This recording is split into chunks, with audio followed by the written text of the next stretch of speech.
coming out here after 30 years. Yeah, I ain't got nothing, but I'm gonna have something because I'm rich in personality, you know, and I'm rich in love. My family love me, and that's really all that counts.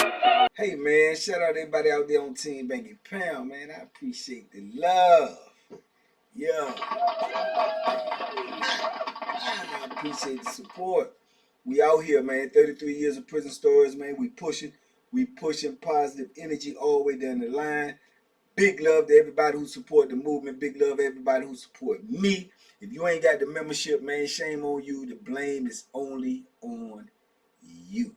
Let's go. Let's get it, man.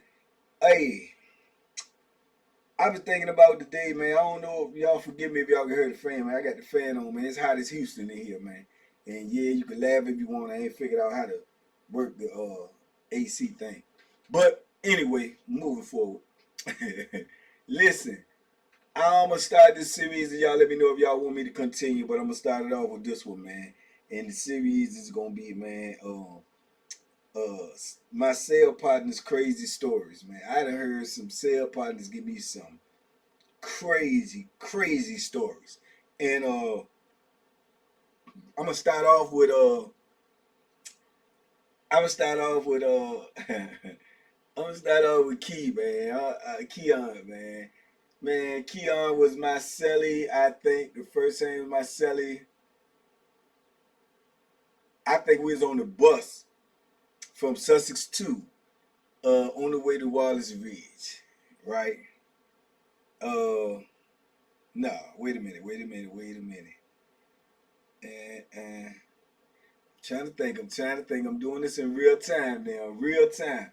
I think we was on the bus to Wallace Ridge though.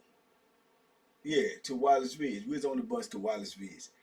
So I met him on the bus, but eventually Keon ended up moving in the cell with me one time when I was on Wallace Ridge, right? Now, Keon is one of them dudes, man. He one of them, I guess you want to say like a nerdy kind of dude, man. He got one of them high nasally voices. He ain't, you know what I'm saying? He ain't really like built like that, like rugged tough, man. But you know, he'll defend himself. He'll do what he got to do. And you know, like I say, it's different type of dudes, man. You get the type of dudes that, you know, if they press, they're gonna, you know, they back against the wall, they're gonna do what they do, right? Keon is also the dude I told y'all that I had with my celly that was afraid of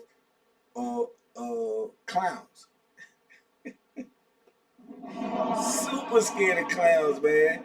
And you know, in that penitentiary, I told you, man, you be bored to death. You be bored to death. And I took him for a joke one time and thought he was playing. And he went to chow, and y'all know I don't go to chow, aka breakfast, lunch, and dinner. They call it chow in the penitentiary. So he goes, right? And when he go, man, I mean, I could be a real jokester with my celly or somebody inside the cell. Playing outside the cell, I ain't into that. So when he gone, man, I remember, man, he had Kool-Aid and stuff, man. He drank them Kool-Aid packs, man. And this is how far I do to go to just to have some entertainment in prison. Man, I remember, man, when he came back, I was timing him when he come back. I took a little piece of the sheet, put it over my head, man, made a clown face with the Kool-Aid and all that on the sheet and had it around my head. And I was laying in the bed when he came back, and the doors, I waited for the doors closed. He ran his mouth talking to somebody, he had the door holler. So when he turned around and say something to me, like telling me what they had over there, I don't answer, but I'm moving, so he know I'm up, man. He like, man. I don't answer, he know I'm up. He like, man. I turn around with the clown face on. Man, jumped up against the wall so fast.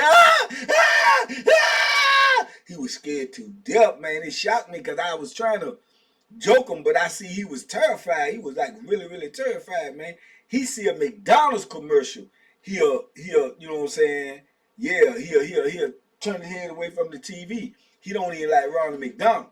So the thing about it is, he told me when he was young, you know what I'm saying, he watched a movie with a clown on it, man, and it you know, it messed him up. It messed him up real bad, man. So as he got older, every time he saw a clown, he just got terrified. So that was one of the stories he told me about how he, you know what I'm saying, got afraid of clowns, right? But when he started telling me how he got locked up, man, this just let you know some of the stuff that unfold, man. That dudes end up getting locked up for and ended up having a whole lot of time for. He told me he was out selling weed out there where he was at, right? And he had a good little plug. He's selling weed. He making a little money. He young, you know what I'm saying? I think he was in high school, fresh out of high school. He making a little money, you know what I'm saying? He doing his thing. So then the plug ran off on him, so he ain't had the plug no more.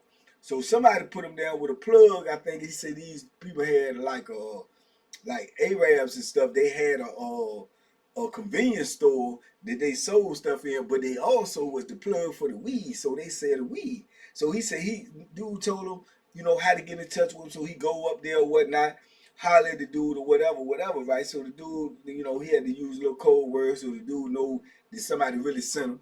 So he said he get in the door, he get in, man, he get some weed, right? He get a pound of weed, man. The weed was good. He said he got rid of it so fast, it was like, oh snap, man, he got a new plug.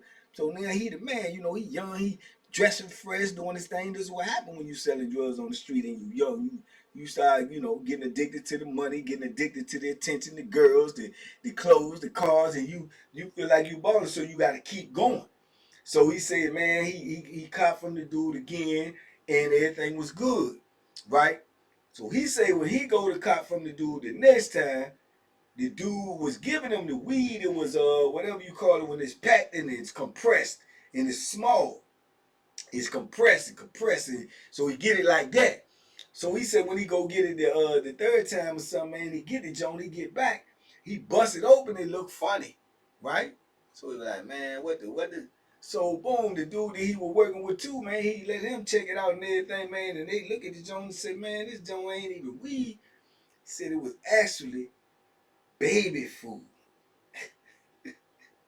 I say, what? He says baby food is like it was like something that they can make it look like weed, but it's some food. It's concentrated, but it's baby food. I said, man, baby food. Because in my mind, I'm thinking baby food is the Gerber, the slushy type stuff. But he said it was baby food, right? So I said, no, man, you got to be. He said, man, I was mad as on the way. He said, so I go back up there to holler at him and tell him, man, look, man, y'all got to straighten that, man. That stuff y'all gave me, that ain't no weed, man. You know what I'm saying? That's baby food, man. They were like, man, no. What are you talking? You're crazy, man. Get out here, man. Get out. We don't know what you're talking. You got to go. He said, man, I'm telling y'all, man, y'all get my money back, man. I'm telling you, man, you don't be playing with me. Hey, man, you get up out of here. He said they got aggressive and everything. Like I told you, he ain't physically built to be doing all of that. He was like, all right, don't worry about it. So he said, leave. So he said, go back up there the next day because he wanted to talk to the other dudes. There's a couple of dudes working there. He said, man, where my money at, man? That stuff y'all gave me wasn't right. I need that, man. You know what I'm saying? Man, you get out. Don't come back to the store. Never come back. Get out of here. He said, man, y'all better get my money. So he said they came from behind the counter, throw him up out the joint, get him up out there, right? He like, man, that's all right. Don't worry about it. Don't worry about it. He said, man, he's so mad because he lost so much money. Then he owed money because he owed dudes to go half with him and all this and all that. So he said, man, he ain't know what to do. So he said he cop a gun. He go up that joint and he said he just was gonna shake him up and tell him to give him, you know what I'm saying, don't get his money, man. This, that, and the third gonna happen.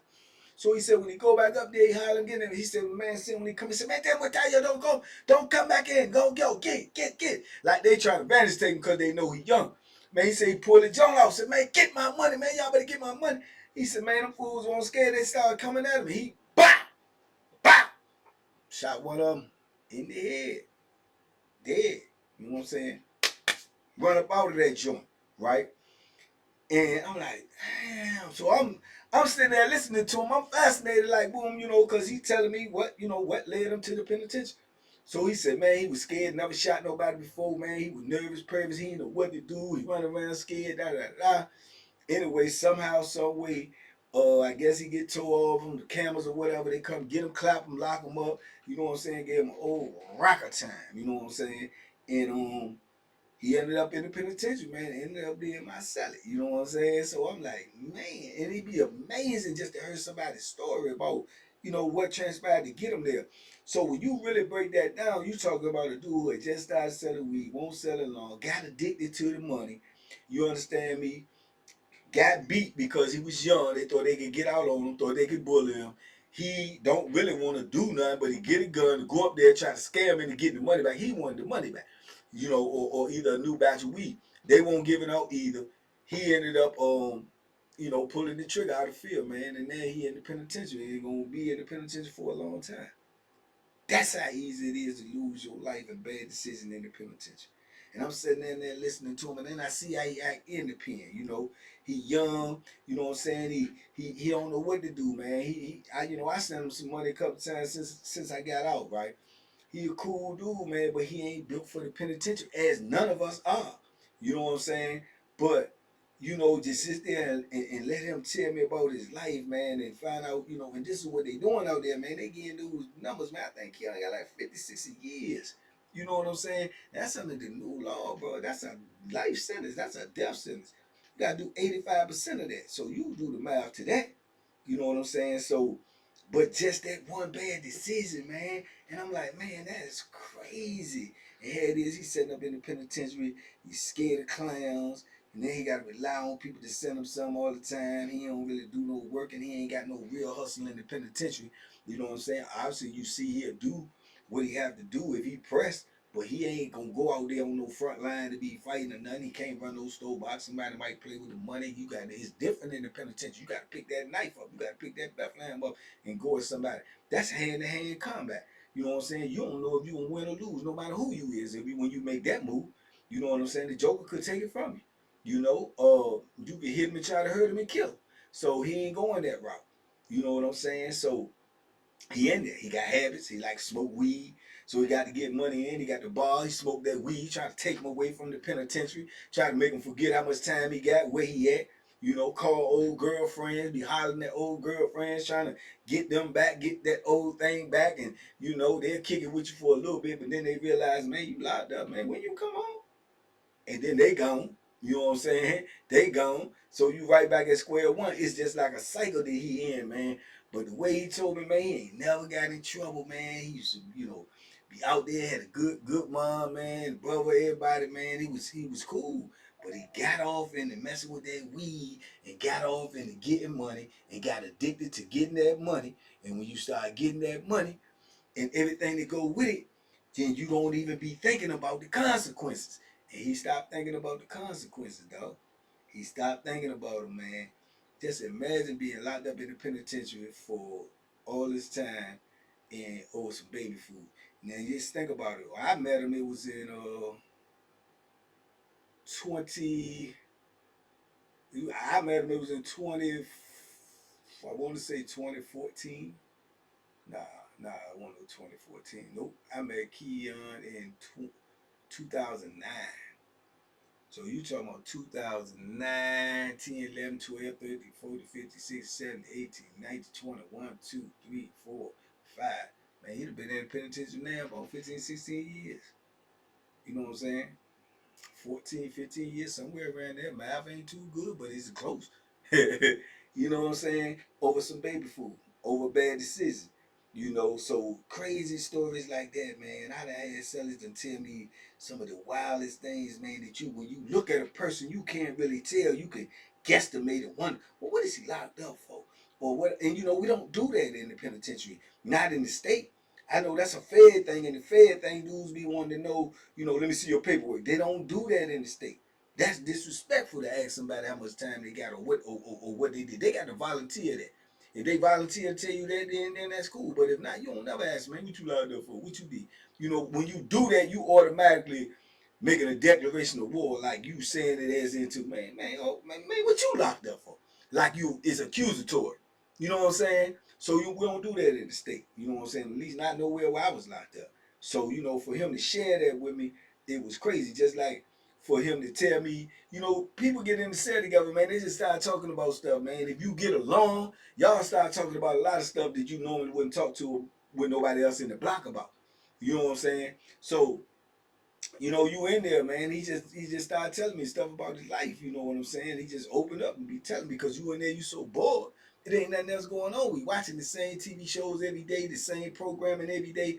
So dudes would get in there and get to talking, man. And he just opened up and told me all that stuff, man. So that's how you get close to a dude, like in brotherhood in the penitentiary, because of the proximity. Y'all in such close proximity all the time.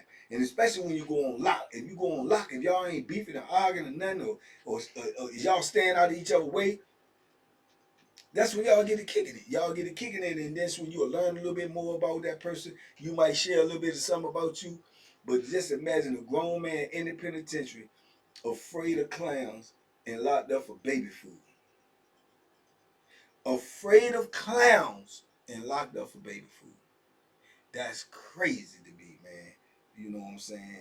And I don't know about y'all though. And you know what I'm saying? Just to say the time that he did already, that's how much time he had to do dealing with, bad judgment about a deal that went wrong, or somebody trying to get over. You know what I'm saying?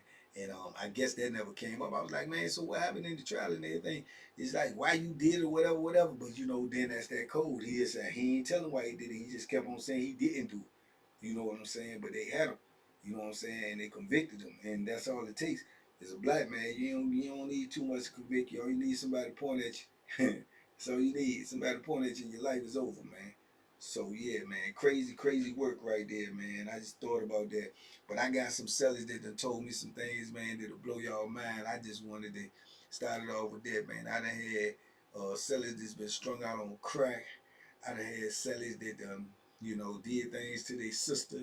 I done had sellers that did things, to people in their family, man. I done had sellers, I get, if they get too crazy, they getting up out there, but I done had some sellers that had a whole lot of money. I done had some sellers, man, that got some real crazy, extravagant stories, man. And it never ceased to amaze me. I guess because we in such a small confinement area that all you really think about, you know what I'm saying, is like when you listening to somebody tell you something, it's like a movie. You envision it, like you reading a book, and you looking at that person, comparing that person to who they are right now, compared to what they was like that on the street. You know what I'm saying? And a lot of times you can see a lot of ways of a person in the penitentiary of how they was on the street, even if they try to portray something different. A lot of times, but it's not 100% accurate. But a lot of times you can, man, because like I say, people come in the penitentiary and they change because of the environment. You know what I'm saying? They change because of the environment, man. I definitely won't as aggressive and had outlook on life as I did when I was in the penitentiary. I wasn't like that on the street prior to going to prison. But, it was a survival technique, and that's who I morphed into, to make it through my ordeal. But anyway, man, I just wanted to share that with y'all. That might be boring to y'all. That might not be something y'all want to hear, but, I got plenty more things to talk about, but I just wanted to drop it on y'all because it was on my spirit this morning, and it is Father's Day. So shout out to all the fathers out there, man. Y'all be easy out there, man. Enjoy your day. Relax today, man. Sit back, man, and, get you some good fun in the sun or something, man. Or just lay back and watch a movie or something, man, because it's your day, man. And if you took care of your kids, man, then salute to you. And blessings upon blessings upon blessings.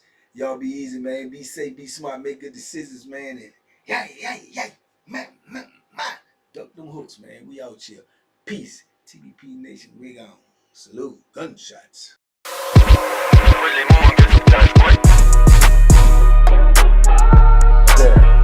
The banky special. Yeah. Pure deliciousness. Pure deliciousness, man.